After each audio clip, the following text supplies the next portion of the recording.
Central India is the heart of India's wildlife. For several million years, this region has remained covered with large forest tracts that are so closely identified with the grand tiger.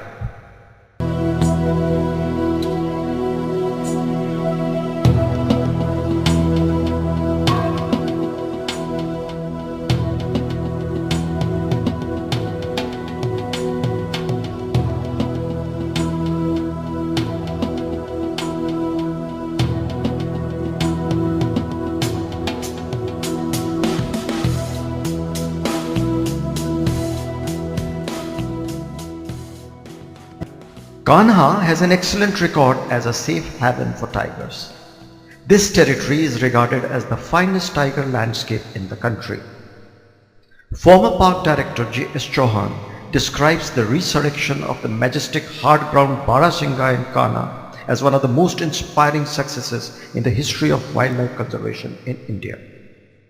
Captain Forsai gave a vivid account of the abundance of the central Indian Barasingha, but their numbers dwindled so much that they got restricted only to the Sukhar forest range of Kanha.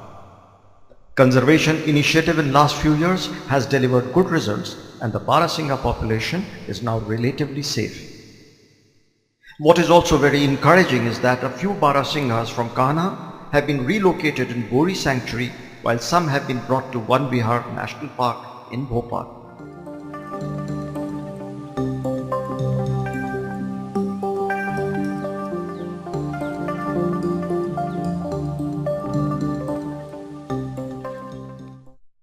When Boar sanctuary near Hoshangabad was declared a protected area in 1861, it became the first protected area in the country. Due to the forest management practices, we can still see living forests in this landscape.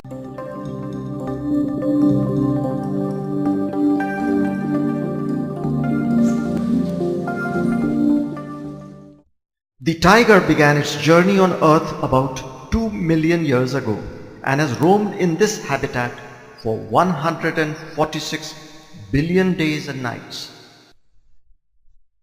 The Camel range fall in the eastern portion of the Vindhya range that stretch about 483 kilometers from around Katangi in Jabalpur district of Madhya Pradesh to Sasaram in Rohtas district of Bihar.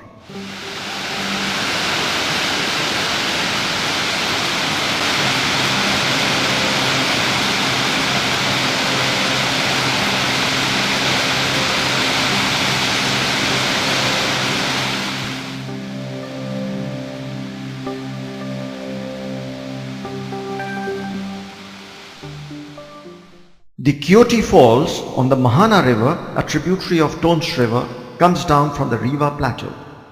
A series of descending plateaus run along the Camel range, starting with the Panna Plateau in the west, followed by Bhandir Plateau and Riva Plateau, and ending with Rohtas Plateau in the east.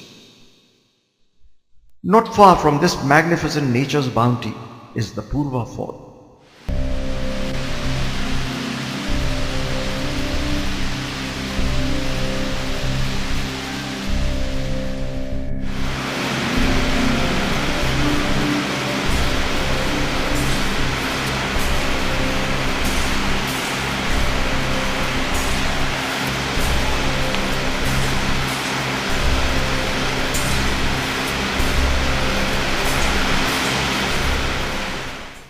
Madhya Pradesh is basically heart of India based on its location. But the real issue for me is that Madhya Pradesh should be regarded as a water capital of India. Because the mainly reference comes because of Narmada. Yes, certainly Narmada is important.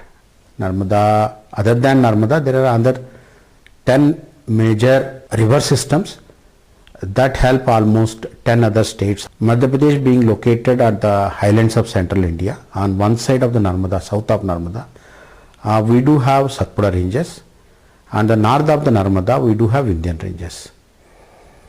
Most of these Vindhyan ranges, almost all 100% of the Vindhyan ranges, water flows into either Yamuna or Ganges, starting from Chambal to Son.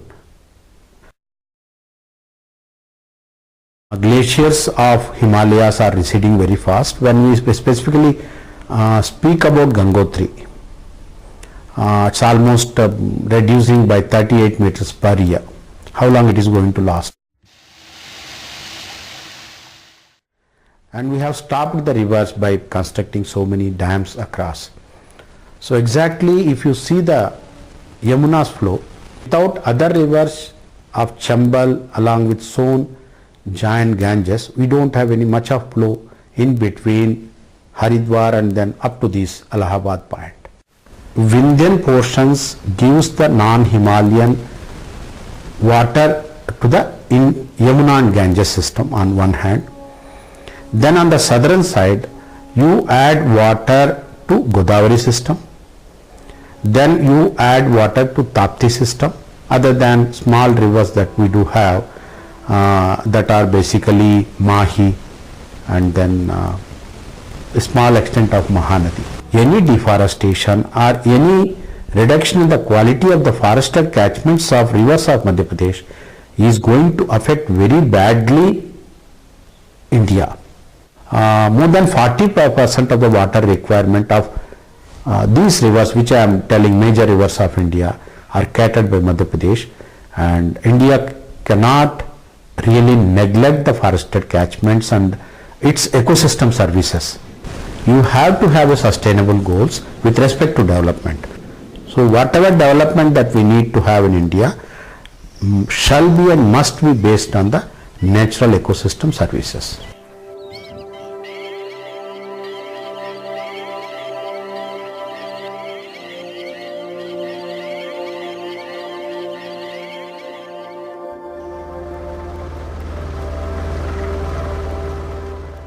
Totla Dam forms the Pech Tiger Reserve's southwest border with Maharashtra. The dam has created a huge reservoir. It is surrounded by the Grand Pech Tiger Reserve. Pech is also known as Mowgli Land after the Rudyard Kipling's famous Jungle Book character.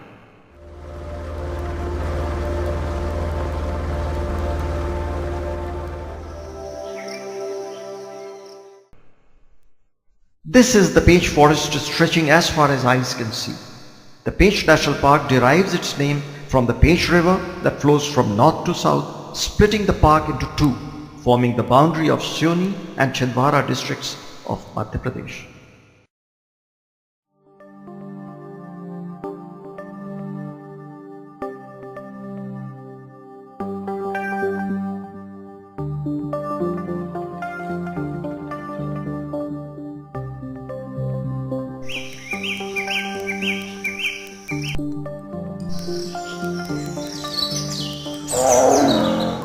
This documentary is a window to an enlightening journey through forests and meadows of the central Indian highlands.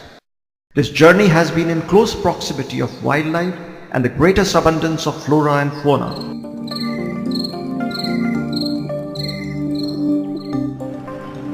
Driving on the dirt track in the protected areas, one regularly comes across such pug marks.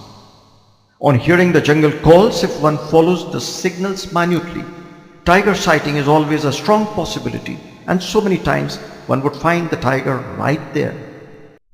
When we look closely at the tiger and consider how much it has been pushed back in his own habitat, one is at once bombarded by the question how to protect the magnificent big cat from extinction. The causes threatening the survival of tigers are manifold and much talked about. The tiger reserves are perfect conservation zones, but for the larger goal, it is important for the society to generate and channelize resources to protect the dispersal areas and corridors, and for this there will have to be a comprehensive strategy. Elephants are used by the Forest Department for management and conservation purpose. While recording the video footage, as one left the dirt track and moved a short distance on elephant back along the Pech River, one was lucky to find this tiger resting under a rock shelter. The big cat was least bothered about all the movement in close quarters.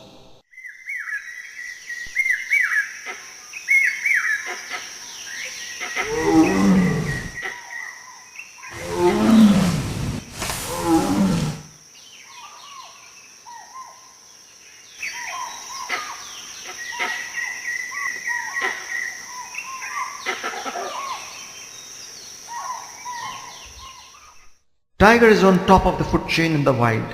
It sits at the apex of the biotic pyramid, thereby maintaining the necessary balance in our ecosystem. His presence is so vital and of such importance for our environment.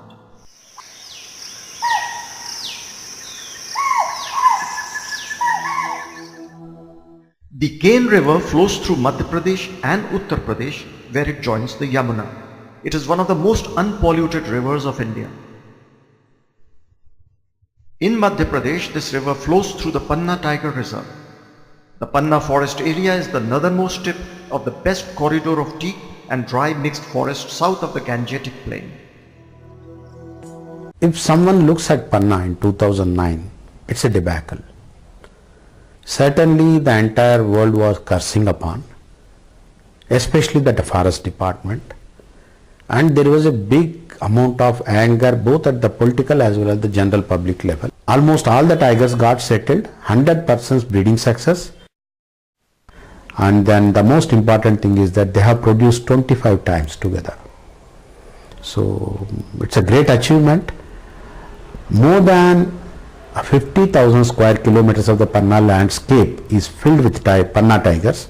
Other than that, what we transported to Satpura, and we do have tiger there in tigers from Panna at Van Vihar.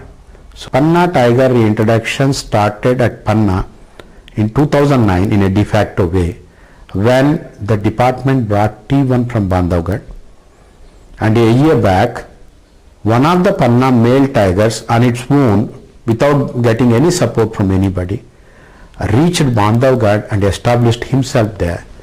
That's the completing of the full circle, I can say. And Cambodia is following Panna. Cambodia is one country which has came forward, had 2 international conferences based on Panna model, and they are seriously following the same model to bring back the tigers in their own country. The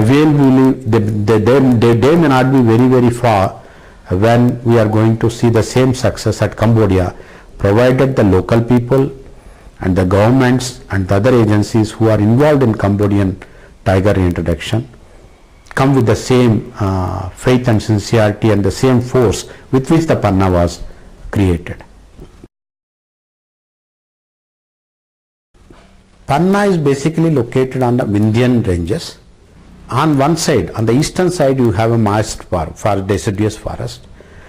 On the western side, you do have the dry deciduous thorny forest. So in between, Panna falls, which is basically ecotonal zone. That's how you do have moist components there, you do have dry components there. And then other than that, in spite of Panna being a very small with respect to holding a viable tiger population, is a composite ecosystem which does have 2 plateaus, plateau 1, plateau 2, followed by 2 slopes. And then there is a special riverine system which generally people call it a seha at a local language. So seha is a gorge which is closed from one side, open from other side. So being that a closed area, it provides one of the most secure environments for all the faunal elements and other than but the beautiful habitats there. So Panna does have a very rare and then highly endangered species there with its own system. Tiger at the top, and then you have panthers, then you have sloth bears, then you have dholes, then you have wolf, then you have foxes. Then we had caracal, but unfortunately we lost it. At the same time we had fresh Indian otter, smooth coated otter, we have lost it.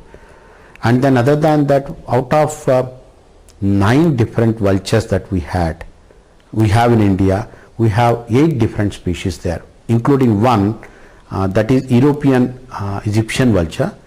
With respect to resident species of vultures that at Panna, we do have long-billed vulture, white-backed vulture, Egyptian vulture, and then king vulture. So these are the 4 resident species. Other than this, we do have griffons there, Eurasian, Himalayan and Citrus. So total count of Panna's vultures are eight species, which is a marvelous thing for any protected area that can boast it off. And second most important thing is that particular cane valley, starting from Sakra upwards, hosts more than 400 live nests every year, especially that of long-billed as well as the Egyptian vultures. It's a really, one can say it's a vulture's heaven other than being a tiger heaven.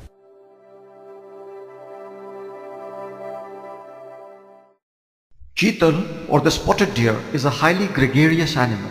They are active throughout the day. In the summer season, they avoid glare and prefer to spend most of the day resting under trees. Their activity increases at dusk and they remain active even well after midnight. They sleep for a short while and start foraging before sunrise.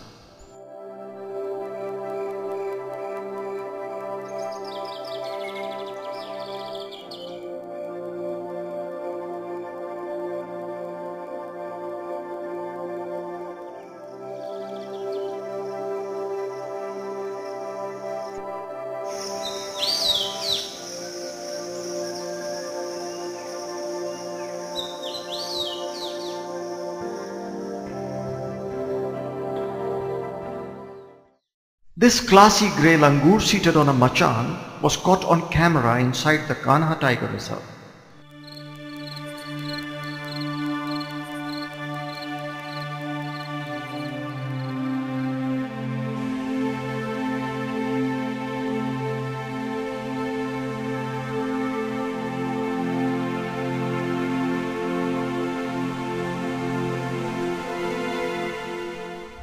The Pachmari forests mark the pinnacle of glory of the Satpura range.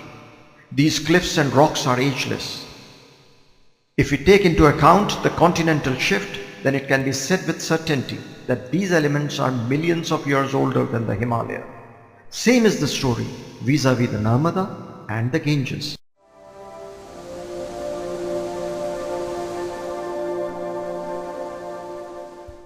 When nature's bounty is in abundance, there is plenty of wildlife, a thriving avian population, and a distinct bond between nature and the living creatures represented here by the flora and fauna of Satpura.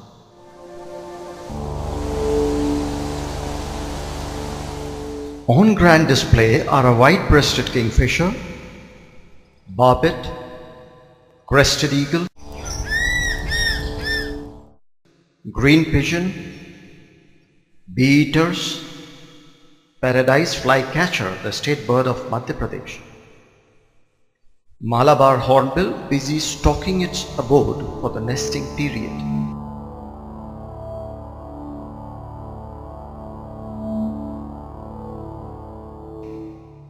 and a pair of grey hornbills.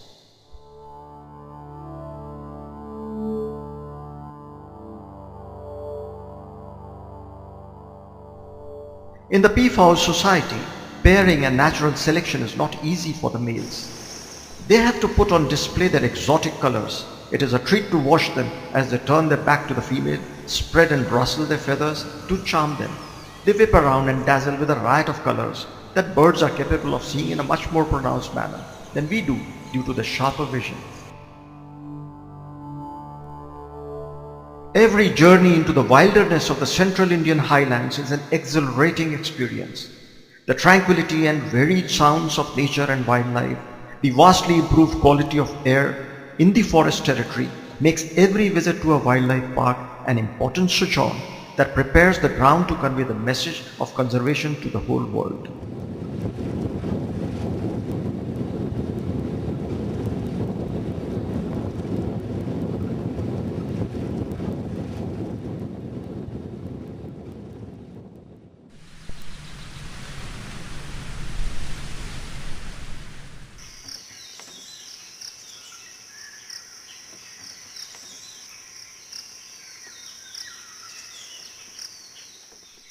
Here is a wild boar crossing the Painch River before its banks get flooded during monsoon. The idea is to find a safe haven in the core area of the tiger habitat.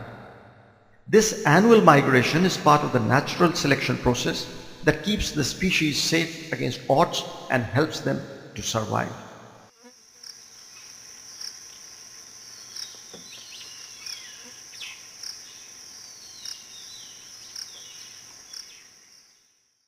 Wild boar can be menacing, and normally even the tiger would refrain from attacking a full-grown adult member of this sturdy species.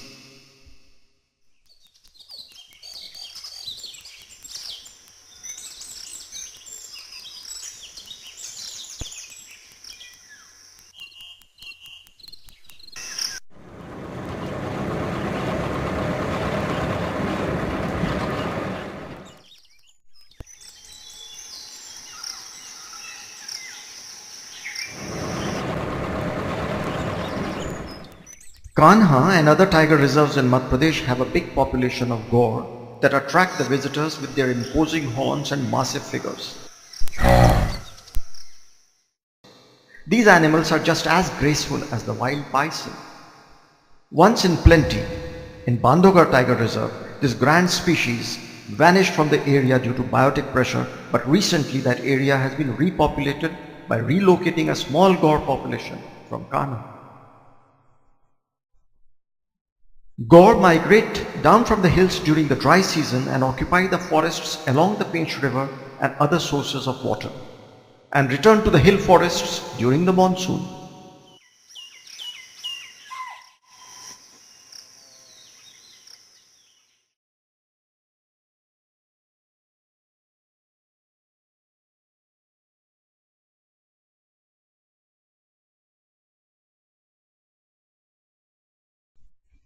The sambar is eating the bark of a tree to meet its nutritional requirement. Obviously, the foraging animal is doing this as there is dearth of fresh grass and leaves during the hot summer season. These wild animals have had no shortage of food in this landscape, but in recent years, the depleting forests have added to their woes.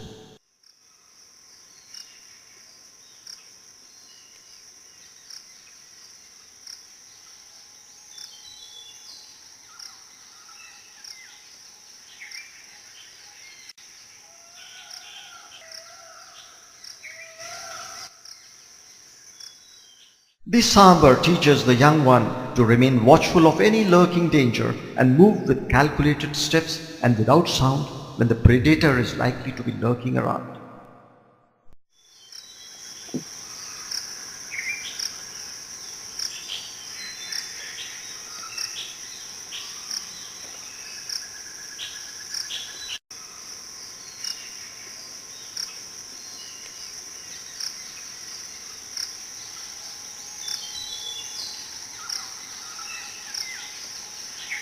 ये basically इस पेड़ में ये जो चीतल या sambar dear इस तरह के बहुत सारे पेड़ आपको दिख रहे होंगे आसपास, इस पे ये अपने एंटलर को रब करते हैं।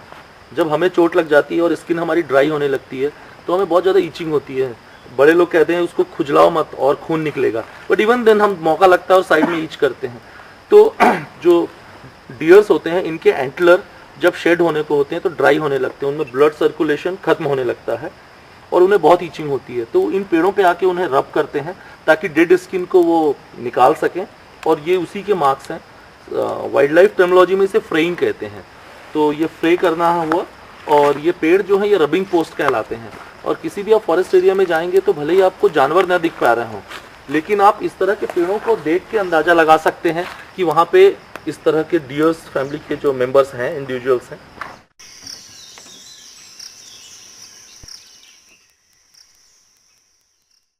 This is a dhole, or the Indian wild dog. In the Pleistocene age, it ranged across Asia, Europe and America. But about 12,000 to 18,000 years ago, it got restricted to its present range in Central, South and Southeast Asia.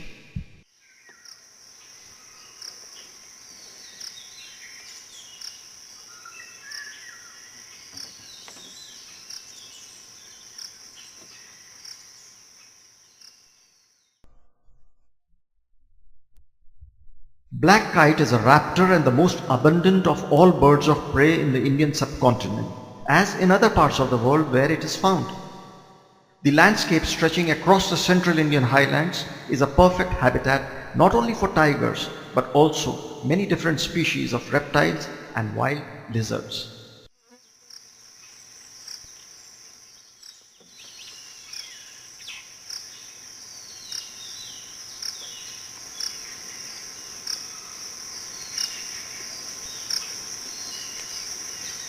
The monitor lizard is a native across large forest tracts. Pardhis catch them and trade their meat, especially their tongue and liver, for alleged aphrodisiac properties. This is a man-made water hole in a tiger reserve. There is no strife or tussle among those sharing the water. In the Pachmadi forest, one can come across rocks covered with lichen and algae that tell the story of the first land plants that evolved from shallow fresh water almost 500 million years ago.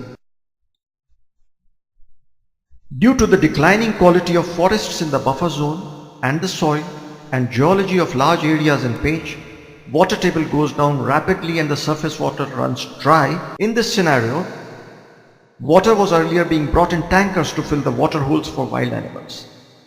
At the turn of the 21st century, special efforts were made to create water bodies in the Pech Tiger Reserve to mitigate the situation and also ease wildlife pressure from the Totla Do Reservoir and the area along the Pech River.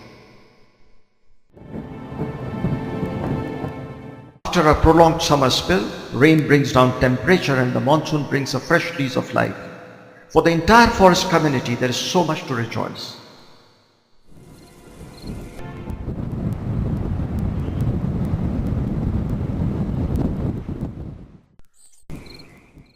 Not far back in time, only 10 to 15 years ago, after a few spells of rain, it was a common sight to spot herds of cheetah that were 1,000 to 2,000 strong, fleeting across the undulating landscape of Pech. Now these herds have become smaller.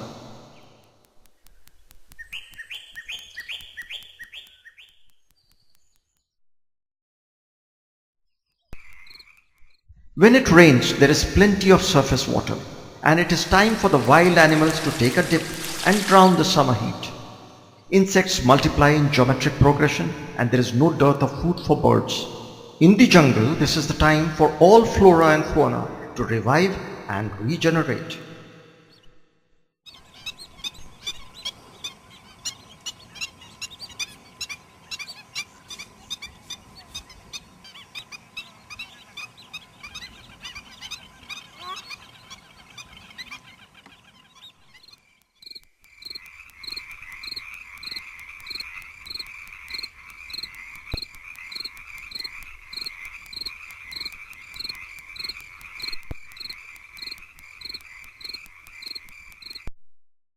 Here the sambar family is competing with the birds to grab the maximum out of this freshwater body in Kanha Tiger Reserve.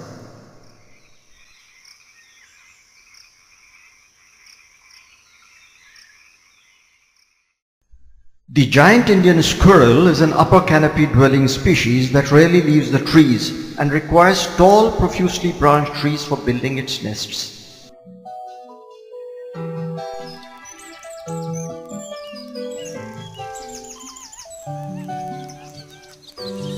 The langurs thrive in groups. They are a treat and indeed fun to watch when they are frolicking around. This typical scene was captured in camera inside Pech Tiger Reserve in the year 2002.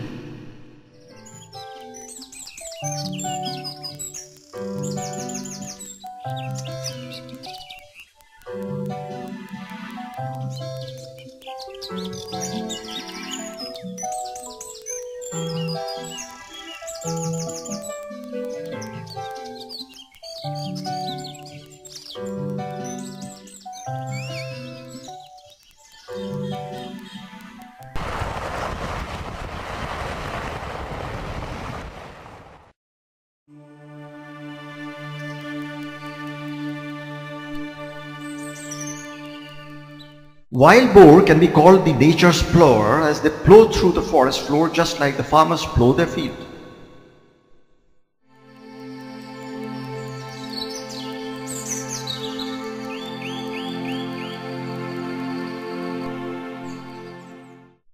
The sambar is a large deer native to the Indian subcontinent. It figures in the IUCN Red List since 2008. Sambar populations have declined due to hunting and overexploitation of their habitat.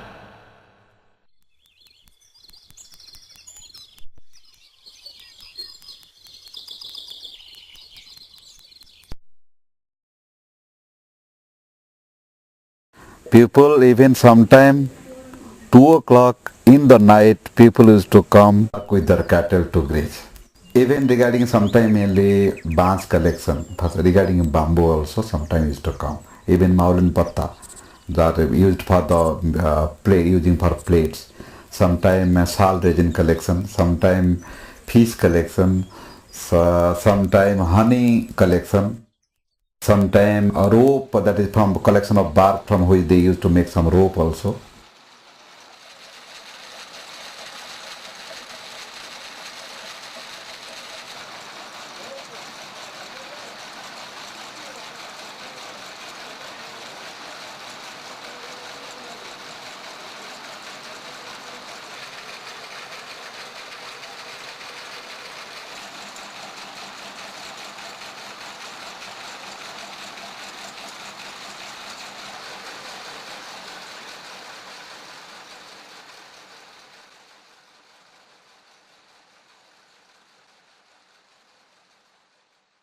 There has been a mad rush to encash the demand for herbs for production of herbal medicines.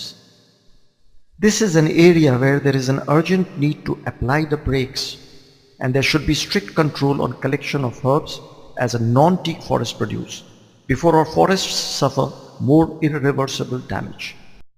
Mining activity is essential for development and progress. There are laws and rules to regulate this activity.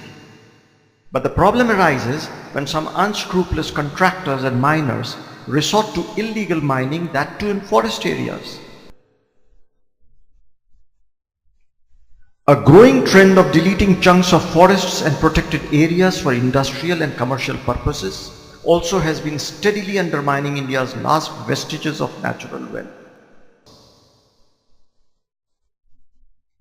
Successive democratically elected governments have been regularizing encroachments on forest land right since independence. In a major welfare-oriented thrust, the Forest Rights Act of 2006 was enacted, which recognized tenurial and excess rights of forest-dwelling scheduled tribes and other traditional forest dwellers on forest land. Poaching certainly is the main reason for the depleting tiger numbers, but the ever-increasing population is also competing with the tiger as more and more forest land converts for the expanding villages that are going deeper into the tiger's territory. This surely is a recipe for man-animal conflict.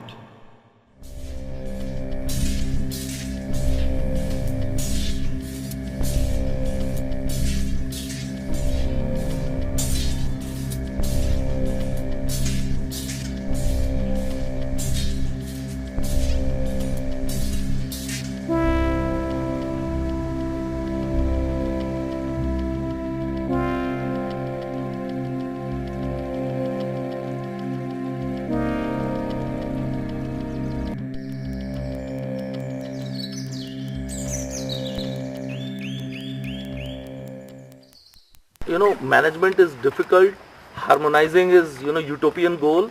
The only problem this tiger reserve is having, in 1500 square kilometer area there are more than 35 villages are there. Right now we are here in the Boar Sanctuary, and in Boar Sanctuary we have some 17 plus villages are there, and the total area of Boar Sanctuary is roughly 500 square kilometer. So this becomes roughly 30 square kilometer a village.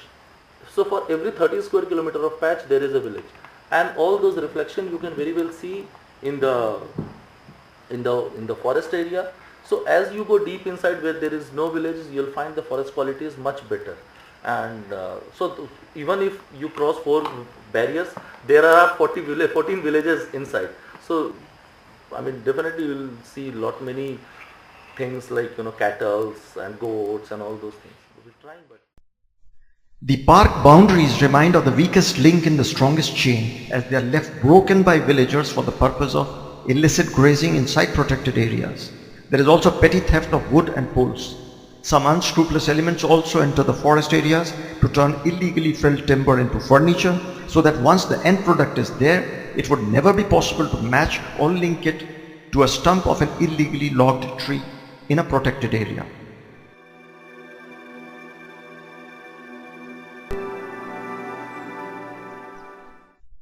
Firewood collection is free. Earlier it was allowed for personal use, but due to pressure from political groups, now they are also allowing firewood collection for commercial purpose.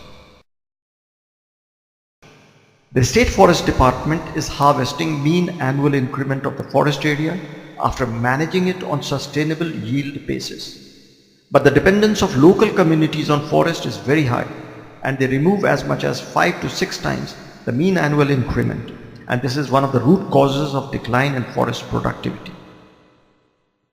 The problem gets aggravated as the standing trees are being chopped under the garb of firewood collection. The rapid depletion of forest cover is a matter of serious concern. What is alarming from the environmental point of view is that a large forest area is getting converted from very dense forest to moderately dense and from scrub forest to open forest. The forests are particularly threatened by reckless firewood collection.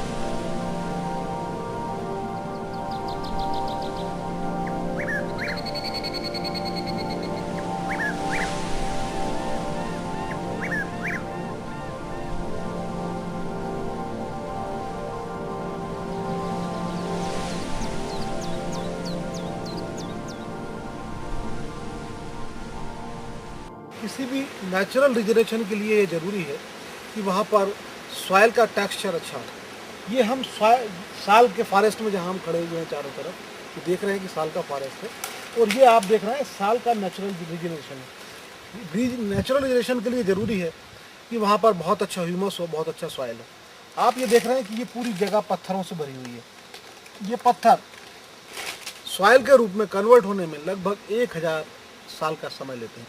1000 साल के समय में विभिन्न प्रकार का temperature सहन करते हैं, विंड प्रेशर सहन करते हैं, ये लुढ़कते हैं, साथ जो रन ऑफ है उसको रोकते हैं, मगर उसके साथ साथ जब ये सॉइल कन्वर्ट होते हैं तो इनको 1000 साल लगता है। ये जो स्टोन्स आपने देखे, स्टोन्स तो एक कारण है जो रिजनरेशन में रुकावट डालता है। रिजनरेशन में रुकावट डालने के लिए फॉरेस्ट में और जो इम्पोर्टेंट फैक्टर्स हैं वो दूसरा है फॉरेस्ट का फायर। फ्रीक्वेंट फायर, जहाँ भी आबादी होगी उसके पास से लगे हुए क्षेत्र में आदिवासियों के रहने से, ग्रामवासियों के रहने से, उनके डिफरेंट हित लगे होने से, महुए के कलेक्शन से। Sal seed collection is a state-sponsored activity involving the forest dwellers in Madhya Pradesh. The butter extracted from this seed is in great demand in the confectionery sector as it's a good replacement for cocoa butter. Reckless collection of sal seed is adversely affecting the regeneration of sal forests.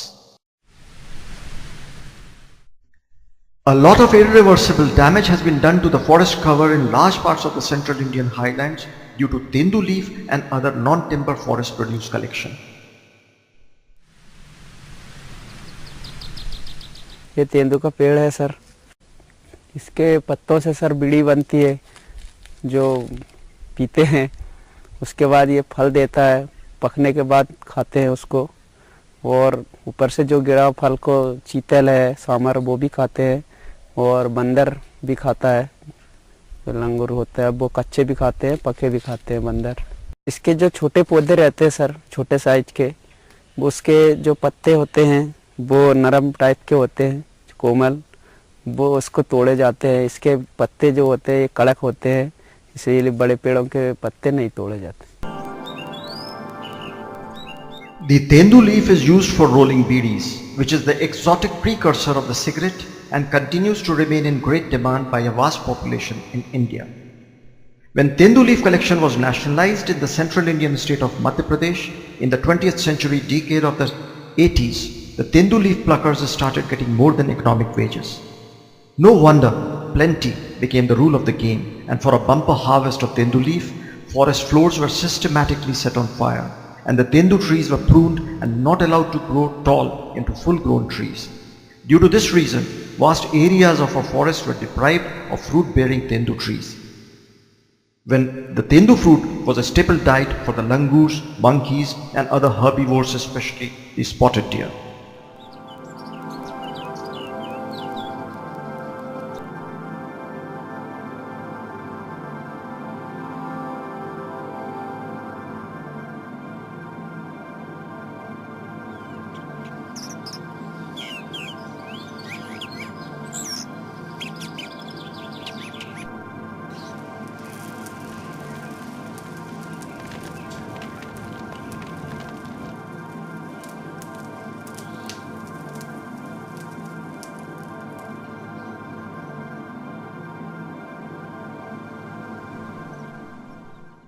The forests in the catchment of our rivers have got depleted or destroyed at a rapid pace due to factors such as grazing, illegal logging, mining, human encroachment on forest land, poaching of wildlife, forest fires, and reckless collection of non-timber forest produce, including herbs.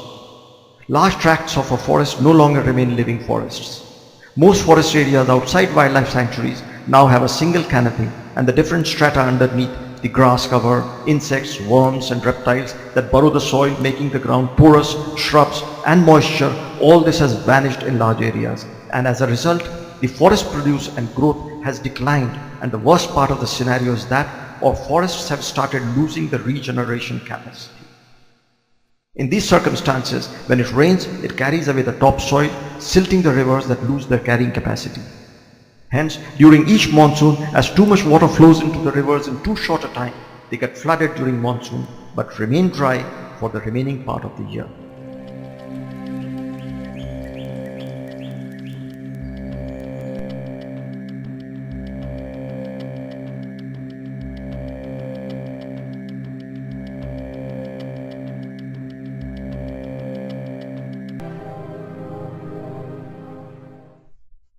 The purpose of tiger reserve management is essentially conservation, and the objective is to conserve and protect the flora, fauna and the entire forest ecology.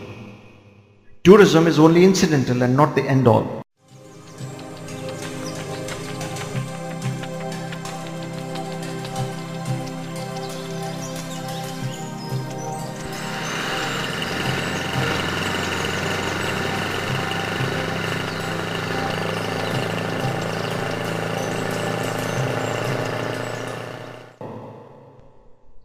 The apex court of the country has recognized the importance of the carrying capacity of our national parks and sanctuaries, and since it is now mandatory, the entry and exit to the wildlife reserves is strictly regulated.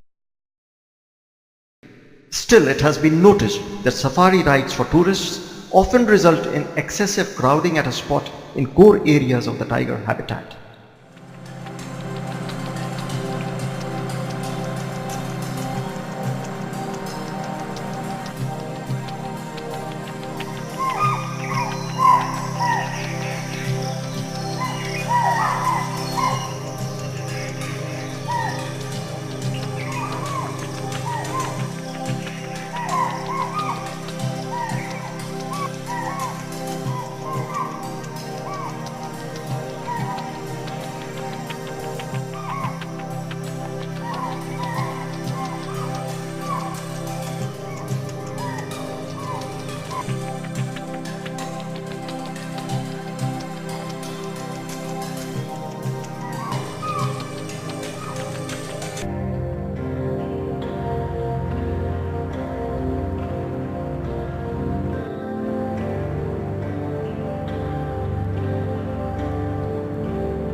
Madhai, which is a doorway to the Satpura forests, has become a major tourist attraction. It's located near the confluence of Denva and Sonbhadra rivers. Denva river's water near Madhai has sizable crocodile population. The motorboats carrying tourists in this area need to be controlled to maintain the tranquility of this territory. There also has been unhindered construction of facilities to promote tourism in Madhai. If the guards are dropped and the habitat is invaded this way, there is bound to be man-animal conflict.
Besides the carrying capacity for tourists in tiger reserves, it is also important that the flow of religious tourists in fragile ecozones also should be closely monitored and regulated.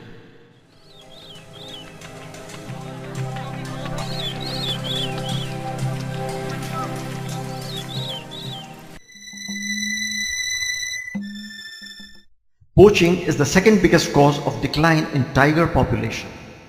Outsiders are not indulging directly in poaching in this region. Pardi is one community whose skills are being used by the international mafia for wildlife poaching. Unless the Pardis are weaned away from the traditional poaching activity, the future of tigers is bleak.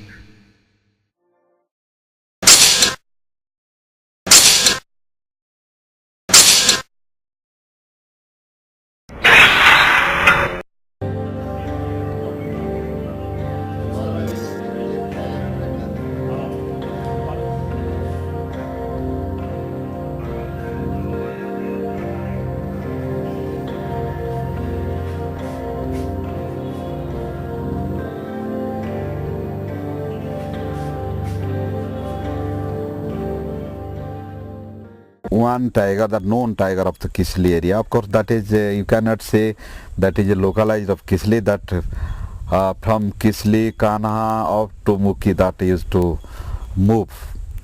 That is known tiger, male tiger. That was gym trapped. Most probably that was on 14th night. On 13th, people could see the tiger from the elephant back.